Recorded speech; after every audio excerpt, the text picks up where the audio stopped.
second episode of the Kind Health Podcast. To everyone who listened to the first episode, who shared it, and who even reached out to me with words of encouragement, words of advice, I really appreciate it. And I am very excited to get this started. Like I said before, it's something that I've wanted to do for a while, and I guess I was just really scared to actually put this into motion. But now that it's out there, now that I've started, I'm really excited to continue and see where this goes. So in this second episode, I wanted to go back and pick up on the discussion that I started last time about symptoms. And the reason that I want to go back there is because looking at my childhood and my teenage years now, I can so clearly see all of the ways my body tried to warn me that something was off, and all of the ways that I didn't pay attention to those signs. And I really do feel like maybe if I had paid more attention back then, if I had started asking why and being more curious about the different symptoms that were popping up, I could have possibly nipped it in the bud and prevented the imbalance or stopped the imbalance that led to my PCOS diagnosis in my 20s. With that experience, I realized it's really important to pay attention to the different things that happen to us, the different sicknesses or ailments that plague us, the big ones and even the small ones, the ones that aren't hindering our lives, that we can put up with, the little aches and pains. So the first sign that I remember was when I first started secondary school, which would be 7th grade in the US. I got dry patches on my scalp, really bad dry patches. And at first we thought it was just like regular dry scalp or dandruff, and we tried hot oil treatments, deep conditioning treatments. We tried different anti-dandruff shampoos. We tried a bunch of different hairdressers that had all these special treatments that they would try, and none of that was working. As a matter of fact, the dry patches got worse, and my hair actually started falling out where the dry patches were. So I started getting these really big bald spots. Thankfully, they were in the middle of my head, so I could pull my hair back into a ponytail and kind of cover it up. But it was getting worse even though we were trying all of those things. So when I started getting the bald spots, my mother decided to take me to the doctor, and we went to a primary care physician, but she was very interested in skin issues and had done a lot of research in dermatology. And so she was well versed in these things and was able to identify that what I was experiencing wasn't just regular dandruff. It was actually a fungal infection that was causing the dry patches on my scalp. And at that point, she recommended a treatment of antifungal tablets, which we took over a period of days, and they actually worked. The dry patches disappeared, my hair started growing back, and I never wondered at that point why those patches, that fungal infection, just appeared randomly out of the blue. And to a certain extent, I just felt like sometimes these things happen. Sometimes you just get sick, or sometimes you just get infections. It's just a thing that happens to people, happens to young people, old people, everybody. And so it's not anything to worry about it. It's not anything to worry about. Just take the pills, it's gone. No, it's gone, you're good to go. Another sign was, of course, my painful periods. And I already went over all of those horrible symptoms that I was experiencing every time I had my period. And my period was irregular. I never knew when it was coming. It would just pop up on me out of the blue at random times. And it was very inconveniencing, to say the least. And when I went to the gynecologist as a teenager with my parents about my period issues, it was kind of brushed off and dismissed as normal, like this is just something that young girls go through. And to help with it, she recommended that I take muscle relaxants and painkillers. No, none of that actually worked. I would take the muscle relaxants and the painkillers and still be in extreme pain. But in my mind, it wasn't something to pay attention to. It wasn't a signal that anything was wrong per se. It was more so something that people go through.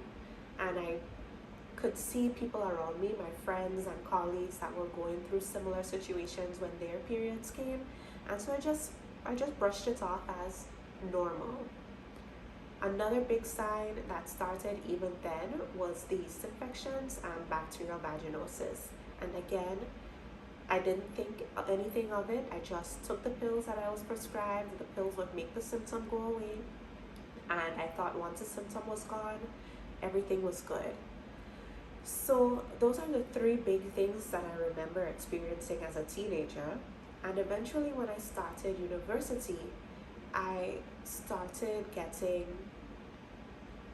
really irritated eyes. So my eyes would be red and puffy, and it would feel like there was always something in it. And then I would see like mucus collecting in the corners of my eyes.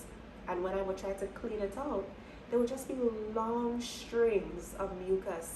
I kid you not, maybe you could Google it, it's a real thing, but I had never seen anything like it before. These long strings of very stringy, stretchy mucus coming from my eyes. So of course I got really concerned. I went to the eye doctor, and the eye doctor said it looked like I was having an allergic reaction to something, and prescribed steroid eye drops. And the eye drops worked. Eventually the inflammation and redness went away, and the mucus went away.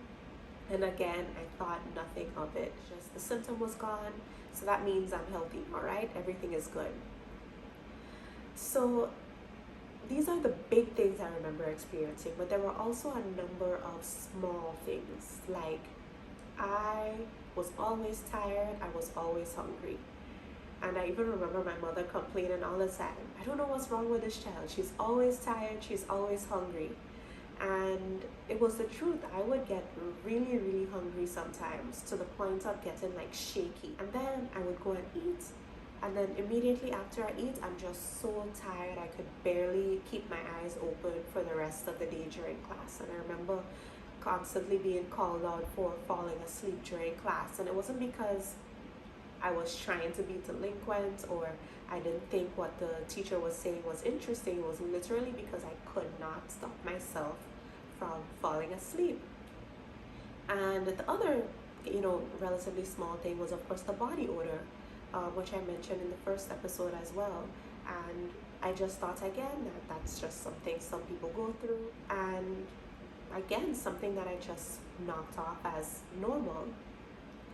But once I eventually connected with the holistic doctor and learned what I know now about my body, I realized that all of those different things, which affected different parts of my body and which I even went to different doctors for, stemmed from the same underlying issue, which was that I was having way too much sugar in my diet.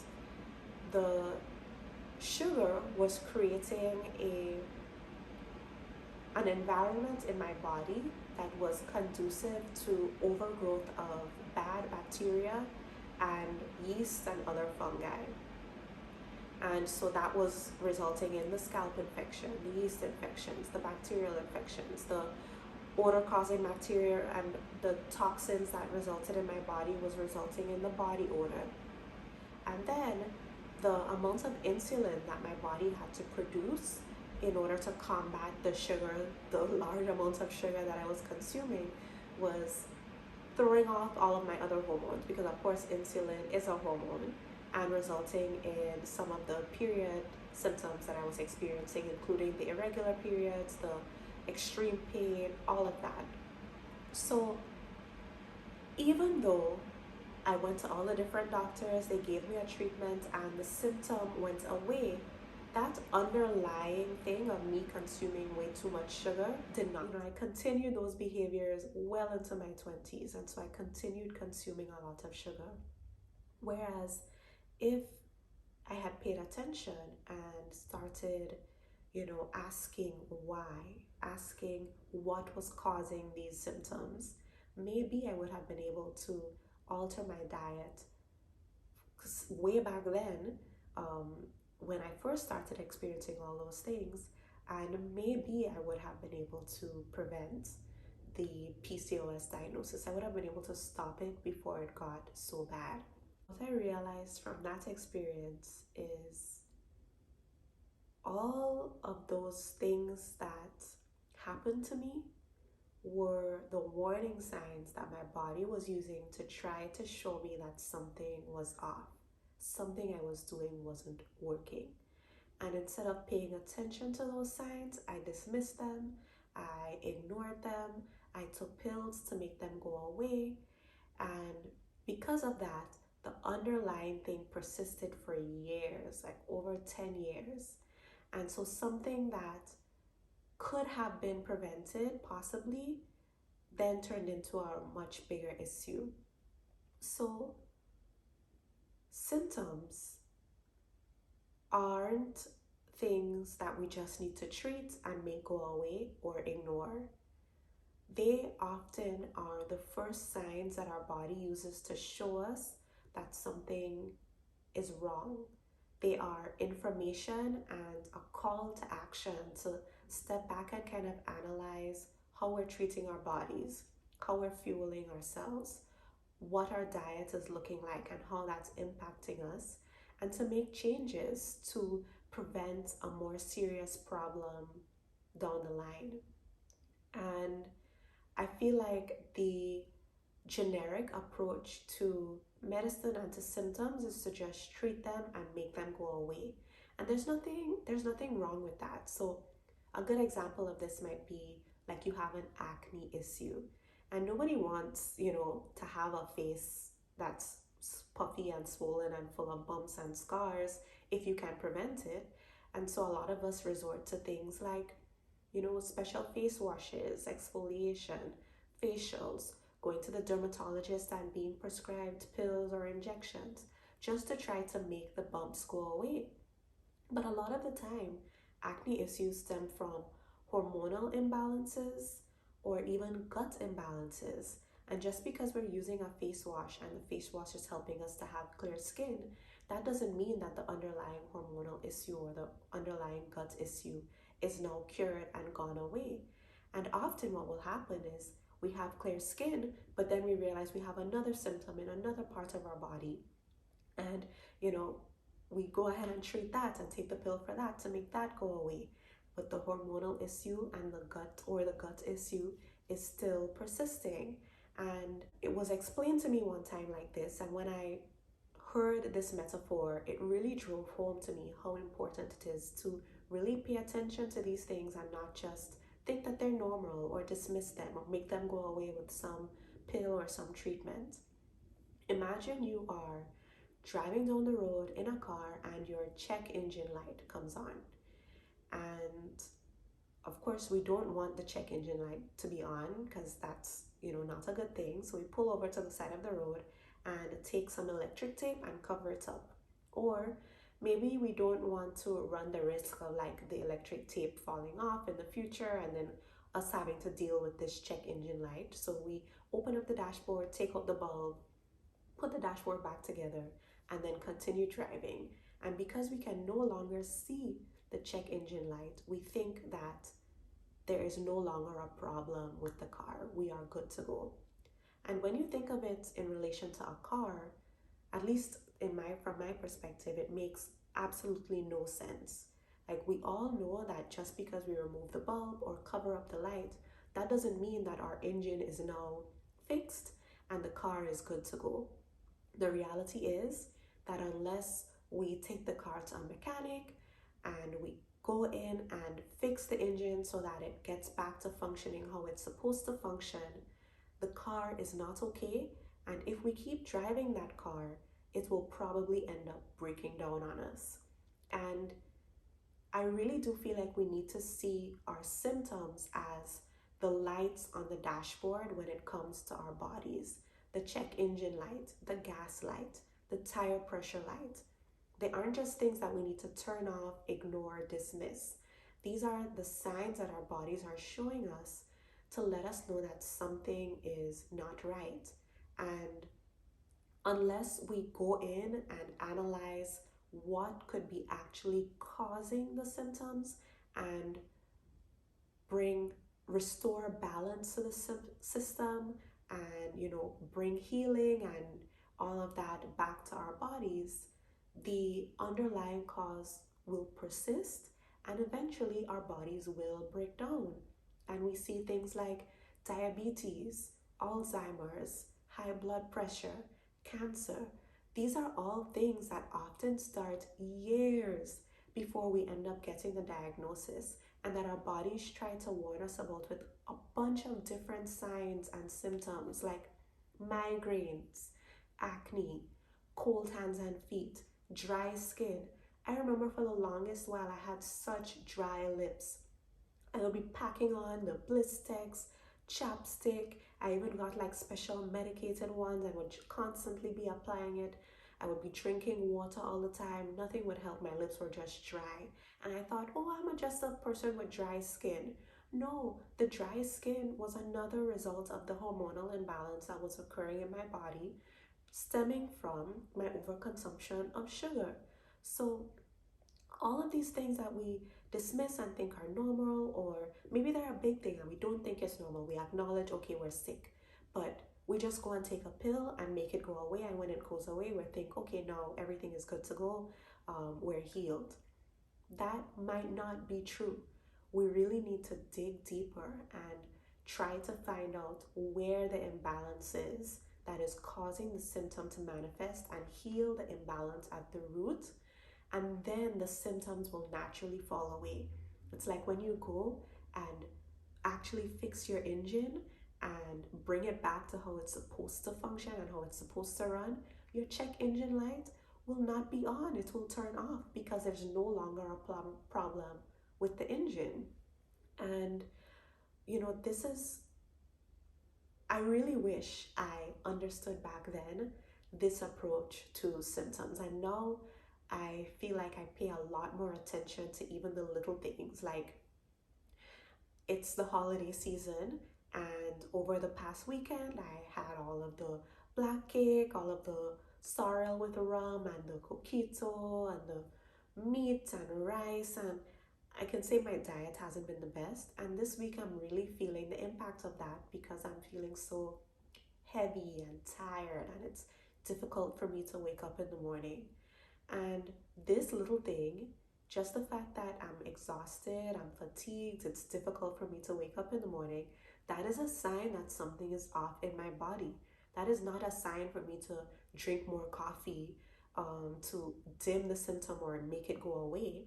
The bottom line that I really want to drive home is that through our symptoms, through the things that make that the illnesses that we experience, even if we feel like we're constantly getting the common cold or whatever it is, our bodies are communicating with us, and we need to pay attention and try to understand what it's trying to tell us, and then we can address the root cause.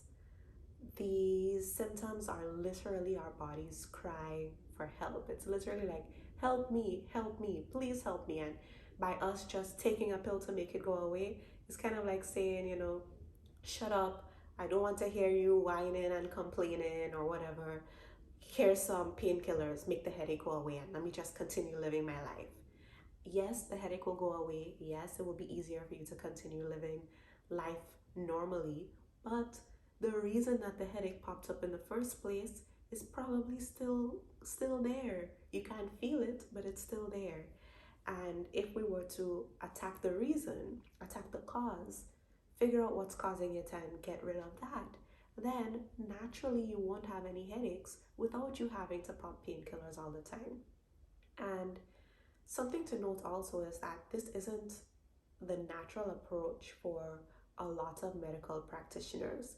The system that doctors are generally trained in teaches them to diagnose and treat the symptoms. So, in your interactions with your doctor, you will probably have to be an advocate for yourself and push and ask questions, um, and encourage them to help you get to the root cause instead of just prescribing a pill. So, for me, for example, with my extreme period pain, when the doctor gave me the muscle relaxant and the painkillers, if maybe I was more mature and I knew back then what I know now, I would probably continue pushing and asking, well, why do you think this is happening? What about my body might make it um, experience all of this pain? Is there maybe a hormonal imbalance? You know, is there something in my diet that maybe I can adjust in order to prevent this from happening? Keep an open mind, keep an inquisitive mind when it comes to your symptoms, and hopefully that will help you and me see imbalances and help um, heal our bodies early before it becomes life threatening, before it turns into a chronic disease, before it turns into fibroids and tumors and cancers, before it gets that far. So, thank you so much for joining me again for this episode, and I look forward to seeing you in the next one. Bye.